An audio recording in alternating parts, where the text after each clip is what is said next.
Hi ಎಲ್ಲರಿಗೂ ನಮಸ್ಕಾರ. ಬಣ್ಣದ ಲೋಕ ಚಾನಲ್ಗೆ ಸ್ವಾಗತ.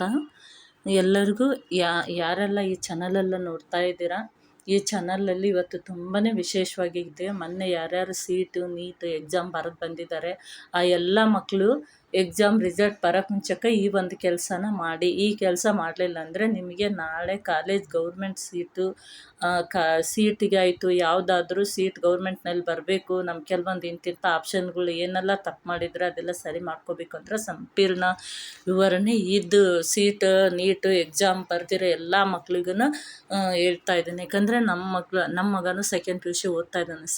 ನಮ್ಮ ಮಗಳದು ಗೌರ್ಮೆಂಟೇ ಆಯಿತು, AIML ಗೌರ್ಮೆಂಟ್ ಸೀಟೇ ಆಯಿತು. ಅದು ಆಗೋಕ್ಕೆ ನಾನು ಏನೆಲ್ಲ ಮಾಡಿದ್ದೆ, ಕಾಲೇಜು ಸೀಟ್ ಸಿಗೋದಕ್ಕೆ ನಾವು ಏನೆಲ್ಲ ಮಾಡಬೇಕು, ಯಾವ್ಯಾವ ಅಪ್ಲಿಕೇಶನ್ಗಳು ಹಾಕಬೇಕು, ಆಮೇಲೆ ಕೆಲವೊಂದು ಏನೆಲ್ಲ ತಪ್ಪುಗಳಿದ್ರೆ ಅದನ್ನ ಎಡಿಟಿಂಗ್ ಮಾಡಬೇಕು ಅನ್ನೋದನ್ನು ಸಂಪೂರ್ಣ ಈ ಮಾಹಿತಿ ಈ ವಿಡಿಯೋದಲ್ಲಿ ಹೇಳ್ತೀನಿ. ಅದಕ್ಕೂ ಮುಂಚೆ ಯಾರೆಲ್ಲ ಈ ಚಾನಲ್ಗೆ ಹೊಸಬರಾಗಿದ್ದರೆ ಈ ಚಾನಲನ್ನು ಸಬ್ಸ್ಕ್ರೈಬ್ ಮಾಡಿ, ಬೆಲ್ಲೈಕನ್ನ ಕ್ಲಿಕ್ ಮಾಡಿ, ಗಂಟೆ ಚಿತ್ರನ ಕ್ಲಿಕ್ ಮಾಡಿದರೆ ಆಲ್ ಅಂತ ಕ್ಲಿಕ್ ಮಾಡಿದರೆ ನಾನು ಬಿಡೋ ವಿಡಿಯೋಗಳೆಲ್ಲ ನಿಮಗೆ ಬಂದು ತಿಳ್ಪತ್ತೆ. ಮೊನ್ನೆ ನೀಟು ಸೀಟು ಬರೆದಿರೋ ಎಲ್ಲ ಮಕ್ಕಳಿಗೂ ಸದ್ಯದರಲ್ಲೇ ಇಂದು ಯಾವಾಗ ರಿಸಲ್ಟ್ ಬರುತ್ತೆ ಅನ್ನೋದಾದರೆ ಇನ್ನೊಂದು 20-25 ದಿನ ಒಳಗಡೆ ರಿಸಲ್ಟ್ ಬರುತ್ತೆ.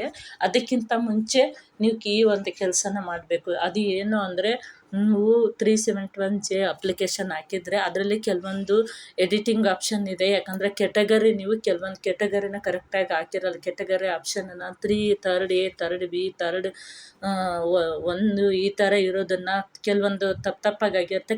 ಕರೆಕ್ಟಾಗಿ ನೋಡ್ಕೊಳ್ಳಿ. 3rd ಇದು ಕಾಲೇಜಿಂದ ಹಿಡಿದು ಕೆಟಗರಿಯಿಂದ ಹಿಡಿದು ನಿಮ್ಮದು ಆಪ್ಷನನ್ನು ಸರಿಯಾಗಿ ಹಾಕಿದರೆ ಆಮೇಲೆ ಬರೀ ಇಂಜಿನಿಯರ್ ಅಂತ ಮಾತ್ರ ಆಪ್ಷನ್ ಹಾಕಬೇಡಿ. ಕೆಲವೊಂದು ನೀಟ್ ಓದೋರು ನೀಟ್ ಅಷ್ಟೇ ಹಾಕ್ಬೇಕಾ, ಸೀಟ್ ಓದೋರು ಸೀಟ್ ಇಂಜಿನಿಯರಿಂಗ್ ಅಷ್ಟೇ ಹಾಕಬೇಕು ಅಂತೇನಿಲ್ಲ. ನೀಟ್ ಓದೋರು ಕೆಲವೊಂದು ಡೆಂಟಲ್ಲು, IAS, ವೆಟರ್ನರಿ, ಅಗ್ರಿಕಲ್ಚರು ಎಲ್ಲ ಆಪ್ಷನ್ಗಳನ್ನು ಓಕೆ ಮಾಡ್ಬೋದು ನೀವು. ಆಮೇಲೆ ಗೌರ್ಮೆಂಟ್ ಸೀಟು ಇಂಜಿನಿಯರಿಗೆ ಎಷ್ಟು ಸಿಗುತ್ತೆ ಅನ್ನೋದಾದರೆ, ಗೌರ್ಮೆಂಟಲ್ಲಿ ಸೀಟು ರ್ಯಾಂಕಿನ ಮೇಲೆ ಬರುತ್ತಾ ಇಲ್ಲ ರ್ಯಾಂಕ್ ಇರದೇ ಇದ್ದರೂ ಬರುತ್ತಾ ಅನ್ನೋದಾದರೆ, ಸೀಟಿಂದು ಆಧಾರದ ಮೇಲೆ ಹೇಳೋದಾದರೆ 100ಕ್ಕೆ 45% ಗೌರ್ಮೆಂಟು ಫ್ರೀಯಾಗಿ ಕಾಲೇಜು ಸ್ಟೂಡೆಂಟಿಗೆ ಯಾರೆಲ್ಲ ಮಾರ್ಕ್ಸ್ ತುಂಬ ಚೆನ್ನಾಗಿ ತೆಗೆದಿರ್ತಾರೆ ಅಂಥವ್ರಿಗೆ 45% ಗೌರ್ಮೆಂಟ್ ಬಿಟ್ಟಿದೆ. ಸಾರಿ ಬರೀ ಗೌರ್ಮೆಂಟ್ ಕಾಲೇಜಿನಲ್ಲಿ ಮಾತ್ರ ಬಿಟ್ಟಿದ್ರು. ಈ ಸಾರಿ ಟಾಪ್ 10 ಕಾಲೇಜ್ ಅಂದರೆ ತುಂಬ ದೊಡ್ಡ ಕಾಲೇಜ್ ಇರ್ತಾವಲ್ಲ, ಟಾಪ್ 1 ಕಾಲೇಜು ಇಲ್ಲ ನಮ್ಗೆ ಅಮೌಂಟ್ ಕೊಟ್ಟು ಓದ್ಸೋಕ್ಕಾಗಲ್ಲ, ಗೌರ್ಮೆಂಟ್ ಮಾತ್ರನಾ, ನಮ್ಮ ದೊಡ್ಡ ಕಾಲೇಜಲ್ಲೂ ಫ್ರೀಯಾಗಿ ಸೀಟ್ ಸಿಗೋಲ್ಲ ಅನ್ನೋದಾದರೆ, ಪರ್ಸೆಂಟೇಜ್ ಚೆನ್ನಾಗಾಗಿರೋರು ಈ ಸಾರಿ ಟಾಪ್ 10 ಕಾಲೇಜಲ್ಲೂ ಗೌರ್ಮೆಂಟಿಂದ ರೆಕಮೆಂಡ್ ಆಗಿದೆ.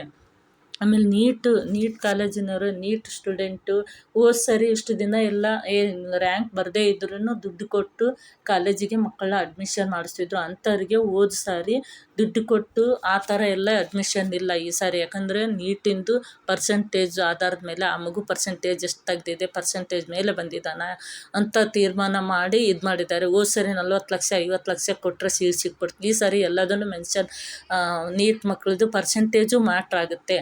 ಒಂದು ವೇಳೆ ಪರ್ಸೆಂಟೇಜು ಇದು ನೀಟಲ್ಲಿ ನಿಮಗೆ ಇದು ಸ್ಪೆಷಲ್ ಡಾಕ್ಟ್ರು ಅಂದರೆ ಪರ್ಸೆಂಟೇಜ್ ಅದರ ಮೇಲೆ ಮಿಕ್ಕಿದ್ದು ಕಡಿಮೆ ಸ್ವಲ್ಪ ಅದರಿಗಿಂತ ಕಡಿಮೆ ಬಂದ್ರೂ veterinary, dental option, IAS, BS agriculture ಇವೆಲ್ಲ ಗೌರ್ಮೆಂಟ್ ಸೀಟೂ ಸಿಗುತ್ತೆ. ಆಮೇಲೆ ನೀವು ಕರ್ನಾಟಕದಲ್ಲಿ ಮಾತ್ರ ಫ್ರೀ ಇದೆಯಾ, ಬೇರೆ ಕಡೆ ಹೋಗ್ಬೋದಾ ಅನ್ನೋದಾದರೆ ಕರ್ನಾಟಕದಲ್ಲಿ 85% ನೀಟ್ ಸೀಟುಗಳು ಫ್ರೀಯಾಗಿ ಗೌರ್ಮೆಂಟು ಬಿಡುಗಡೆ ಮಾಡಿದೆ. ಸರಿ ಸೀಟಲ್ಲಿ 24 ಅಂದರೆ 24,000 ಸೀಟುಗಳು ಗೌರ್ಮೆಂಟಲ್ಲಿ ಆಪ್ಷನ್ ಇತ್ತು. ಈ ಸಾರಿ ಯಾರೆಲ್ಲ ಸೀಟು ನೀಟು ಯಾವ್ಯಾವ ಕಾಲೇಜಿಗೆ ಸೇರಿಸ್ಬೇಕು, ನಮ್ಮ ಮಕ್ಕಳು ಗೌರ್ಮೆಂಟಿಗೆ ಸೇರಿಸ್ಬೇಕಾ ಅನ್ನೋರು ಯಾರಾದರೂ ಸಂಪೂರ್ಣ ಮಾಹಿತಿ ಬೇಕಾದರೆ ಇನ್ನೂ ಹೆಚ್ಚು ವಿಡಿಯೋಗಳು ಇಂಜಿನಿಯರಿಂಗ್ ಬಗ್ಗೆ ಆಯಿತು, ಅಗ್ರಿಕಲ್ಚರ್ ಬಗ್ಗೆ ಆಯಿತು, ಡಾಕ್ಟ್ರದ್ದಾಯಿತು ಎಲ್ಲ ಕೆಲವೊಂದು ಮಾಹಿತಿಗಳನ್ನು ಸಂಪೂರ್ಣ ಮಾಹಿತಿಗಳು ಹೇಳ್ತೀನಿ. ಆದಷ್ಟು ಬೇಗ ಎಲ್ಲರೂ ಇದು 371Jನಲ್ಲಿ ಏನೇನು ಎಡಿಟಿಂಗ್ನಲ್ಲಿ ತಪ್ಪಾಗಿದೆ, ಇವಾಗ ಸರ್ಕಾರದವರೇ ಎಡಿಟಿಂಗ್ ಆಪ್ಷನನ್ನು ಕೊಟ್ಟಿದ್ದಾರೆ. ಆದಷ್ಟು ಬೇಗ ನೀವು ಹತ್ರದ ಆನ್ಲೈನಿಗೆ ಅಥವಾ ಮೊಬೈಲಲ್ಲಾಯಿತು ಗೊತ್ತಿರೋರ ಕೈಲ ಎಡಿಟಿಂಗ್ ಮಾಡಿಸ್ಕೊಳ್ಳಿ. ಕ್ಯಾಟಗರಿನ ಸರೆಕ್ಟಾಗಿ ಯಾಕಂದರೆ ಇವಾಗ ರೈತರ ಮಕ್ಕಳಿಗೆ ಕೆಲವೊಂದು ಕಡಿಮೆ ಕೆಟಗರಿಗೆ ಅಲ್ದನೂ ರ್ಯಾಂಕ್ ಯಾವುದೇ ಕೆಟಗರಿ ಆಗಲಿ ಎನಿ ಕೆಟಗರಿಗರ್ಗು ಸೀಟ್ ಚೆನ್ನಾಗಿಯೇ ಕೊಟ್ಟಿದ್ದಾರೆ ಗೌರ್ಮೆಂಟ್ ಅವ್ರಿಗೆ ಇವ್ರಿಗೆ ಅಂತಲ್ಲ, ಈಗ ಸಮಾಂತರವಾಗಿಯೇ ಕೊಟ್ಟಿದ್ದಾರೆ. ಆದ್ದರಿಂದ ಎಲ್ಲರೂ 371ನಲ್ಲಿ ಕೆಲವೊಂದು ಏನೇನು ಅಳವಡಿಸ್ಕೊಡ್ಬೇಕು ಅದನ್ನೆಲ್ಲ ಇದು ಮಾಡ್ಕೊಳ್ಳಿ. ಎಲ್ಲ ಮಕ್ಕಳು ಈ ವರ್ಷ ಒಳ್ಳೆಯ ಪರ್ಸೆಂಟೇಜ್ ಬರಲಿ, ಒಳ್ಳೆಯ ಮಾರ್ಕ್ಸ್ ತೆಗಿಲಿ ಅಂತ ಇದು ಮಾಡ್ತೀನಿ.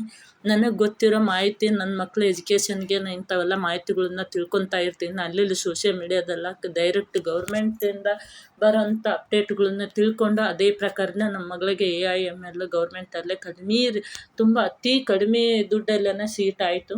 ಇವಾಗ 2ನೇ ವರ್ಷದ ಡಿಗ್ರಿ ಇನ್ನೊಂದು 1 ಮಂತಲ್ಲಿ ಮುಗಿಸ್ತಾ ಇದ್ದಾಳೆ. ನಿಮ್ಮ ಮಕ್ಳಿಗೂ ಗೌರ್ಮೆಂಟ್ ಸೀಟ್ ಸಿಗಬೇಕಂದ್ರೆ ಕೆಲವೊಂದು ಗೌರ್ಮೆಂಟ್ ಆಪ್ಷನ್ಗಳೆಲ್ಲ ಇರುತ್ತೆ. ಯಾರ್ಯಾರು ಗೌರ್ಮೆಂಟ್ ನಿಮ್ಗೆ ಹತ್ರದಲ್ಲಿರೋ ಸರ್ಸಿಗೋಗಿ ಮಾಹಿತಿ ತಿಳ್ಕೊಂಡು ಇದು ಮಾಡಿ. ಈ ವಿಡಿಯೋ ಇಷ್ಟ ಆಗಿದ್ದರೆ